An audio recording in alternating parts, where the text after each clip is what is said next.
the national level interested how to the learning or education respond to those kind of social economic environmental change. It's not only the Korean or Asian problem, but also the European and United States. We just share what's going on related to the roles of higher education to respond to those kind of changes related to the job market. We just invite 3 presenters from international organization and United Kingdom and United States. Let me introduce 3 presenters. Just besides with me is the president of SUNY, Empire State College, Dr. Melody Hancock. And the second is the Dr. Vivian Jones, who is the Vice President for Student Education at the University of Leeds, England. And the last one is Dr. Living Wang from UNESCO, Bangkok. As we've gone through, we had the baby boom that came out of World War II. Then we had the baby boom echo as the baby boomers' babies came through college. Now we're seeing a falling down again. So we have fewer traditional age college students coming out in the next 5 years. So the Empire State College Challenge. We've been challenged to create an opportunity for students who do not take a traditional college pathway. We need to lower the cost to the student and to the state of New York. We need to make sure that our education provides immediate and long-term professional value. We need accessibility regardless of time and location.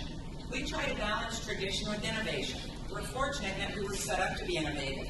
Our faculty are mentors. They work very, very closely with the students. We have traditional full-time faculty, but they work one-on-one with our students quite a bit. We do a tremendous amount of prior learning assessment. Far more difficult than that. It takes quite a bit of documentation, quite a bit of assessing.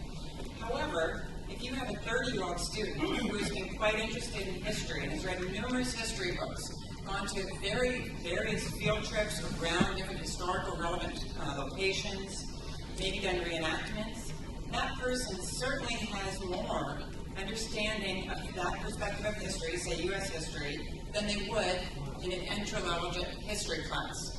So if they can prove that learning, we're willing to give them the credit for that rather than having them retake it just to say they took it in a class. We use a variety of delivery options. We have our traditional online classes, which about maybe 40 to 50% of our students like to take. We have traditional classroom classes, as you would think about. We have small group studies. We serve just over 19,000 students each year. We have nearly 75,000 alums. We have about 50% of our students take advantage of prior learning. They bring in an average of 23 credits. And I should say our average student is 35. So it's hard for a 20-year-old to bring in much in college-level prior learning. But for a 35-year-old, they've done a fair amount of college-level learning throughout their life. That saves the average student almost $6,000 in obtaining their college degree. And what I'm going to be saying in the few minutes that I have this afternoon is that although we are facing lots of changing, largely a changing environment into which students are entering, both at university and beyond, there are certain things too that remain, I think, common to a sense of what higher education is about. And you will see that some of the principles that I'm going to be talking about resonate very clearly with some of the things that Meredith was saying. So I want to talk about 3 areas which seem to be key when we're thinking about lifelong learning: relevance, flexibility, and community. Relevance, because we must be sure that what we are offering to our adult learners is relevant to their needs. Both the needs as they are felt in their complicated lives, as we've already heard, and also the needs as we try and prepare them to go out into this complex world, this globalised world, confidently, along with their bright, confident 18-year-old co-students. We have to be flexible because they have complicated lives, so they need to be we need to be flexible about the mode, time and place of study that we offer to them.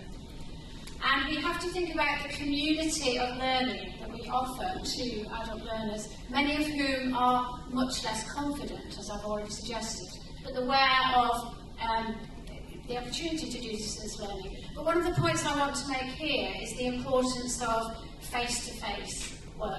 Education, it seems to me, is fundamentally about human beings interacting with each other, sparking off each other, and getting ideas from each other. And that is most readily done when people come together in groups to talk to each other. That can be done quite effectively across the internet, but the complementarity of internet availability and face-to-face education is something I think is very important, and certainly something we emphasise at Leeds.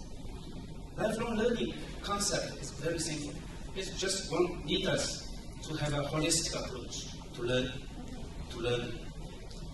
And since the introduction of modern education system, we saw the whole system has been separated into different levels and types of education institutions under different departments within the ministry. And all these kind of different levels and types of education, they are not working together, even within the ministry. Which means, actually, they are not connected.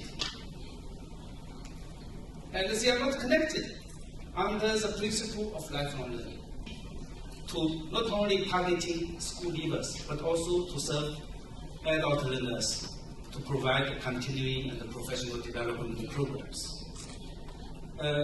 It also applies to university curriculum and the pedagogy also to promote lifelong learning. We need to develop a kind of flexible entry and exit points for adult learners, and we should also need to make more use of technology in the delivery of programs, like MOOCs, blended learning, and open educational resources. Blended learning is also very important. We need to encourage, professors to make more use of technology. And in the case of Australia, actually, in many of the universities, a program, maybe 70% was delivered online, and 30% was delivered in the conventional classroom settings. This is really very revolutionary, and also I think it's also very important to make more use of MOOCs to benefit more students, even adult learners. University professors are sometimes not that quick in adapting themselves to the new needs of the society. And I think the mentality needs to be changed also. And I think the professors are not the only owner of the university, because you are publicly financed. You are paid by the tuition fee. There's a lot of other stakeholders. So this kind of mentality should be changed, and also university culture in favor of lifelong learning. So I think this is also very important that we need to encourage more capacity building in the program development, pedagogical innovation, and also the more use of ICT. We also need universities to provide institutional incentives to support mechanisms and supporting mechanisms to encourage this mentality change and university culture to take shape. And also we need also infrastructure development. What will happen 20 or 30 years later at the university? As you mentioned, yes, I always emphasized how MOOC can contribute to deliver the qualified higher educational level courses. And then they just respond to me, if we do what you mentioned, what must the university do? What's the role of university? And finally, who will come enter to the university gate. So do we must close our college? What was the answer? My response is no. College and university have their own role and function, and the KMOOC is another opportunity and alternative to share for others learners. Just approach to the qualified university level courses because the education is not an individual priority. It's for the public. So education and learning qualified courses must be treated public goods instead of individual property. So we can use the MOOC, KMOOC courses as textbook. The KMOOC consisted of frame-based 2 minutes or 3 minutes frame-based. So anybody, it doesn't matter what's their age or what's their level of school systems, they can use the frame of KMOOC contents as a textbook. That's my answer. And that's what we can imagine the future of the university and colleges.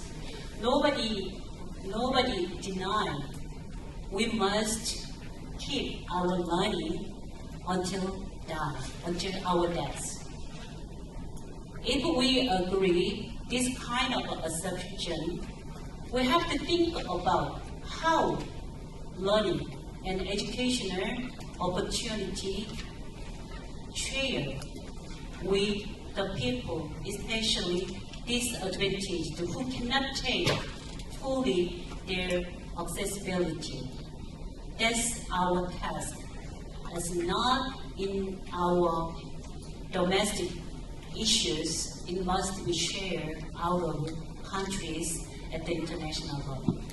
I really appreciate all three presenters and audience. We are very good discussions, and it must be shared with others.